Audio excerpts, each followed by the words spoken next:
动画里的大反派徐天然霸气登场，真得赞扬动画组挺会建模的。徐天然这长相一看就不好惹，有枭雄野心家的那个味道。徐天然之所以会来，表面上是因为霍雨浩被皇室纠察队的人抓了，他是橘子搬来的救兵，实际上是因为他想要拉拢靖红尘。靖红尘在日月帝国地位极其特殊，他不仅是9级魂导师，封号斗罗，还是日月帝国皇家魂导师学院院长，日月帝国魂导器最高研究所负责人，拥有公爵爵位。在日月帝国，无人敢小觑靖红尘。对皇子而言，一旦争取到靖红尘的支持，那么争夺皇位的成功率会大大提高。因此，日月帝国皇帝曾经颁下法令，禁止任何皇子与明德堂有来往，哪怕是太子徐天然，也不敢堂而皇之跑到明德堂去找靖红尘套近乎。靖红尘这边，他很清楚自己的实力，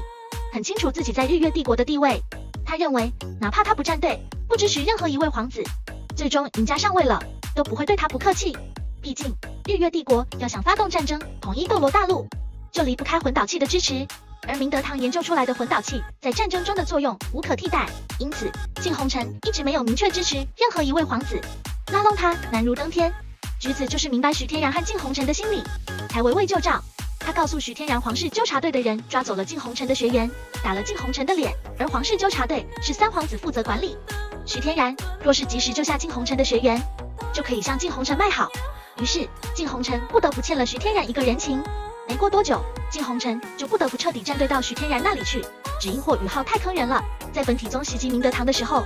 霍雨浩鹬蚌相争，渔人得利，歪打正着，不仅得到了10万年魂兽胚胎，还拿走了日月帝国耗费几10年研究的人形魂导器，这对日月帝国而言极其重要。靖红尘弄丢了他，犯下了大罪，难逃严惩。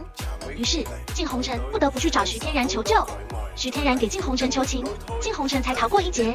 只是丢了爵位。那么你知道靖红尘以及他的孙子孙女向红尘、孟红尘怎么样了吗？其实红尘家族挺悲催的，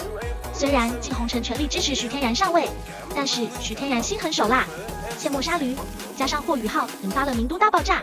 毁了明德堂和日月帝国皇家魂导师学院，因此靖红尘就被徐天然发配到了天斗城当城主，地位急速下降。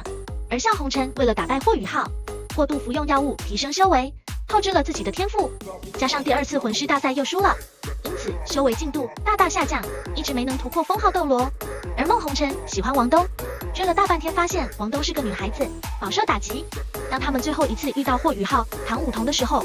霍雨浩、唐武童联手有了极限斗罗的实力，而靖红尘为了保住孙子孙女，不得不告诉了霍雨浩想要的秘密。其实靖红尘一家挺悲催的，生不逢时啊，先是摊上了霍雨浩、唐武童这对男女主，被坑了一次又一次，又遇到了徐天然这个卸磨杀驴的家伙，最终红尘家族黯然退出了历史舞台。好啦，以上就是本期的全部内容，各位还想了解斗罗的哪些内容呢？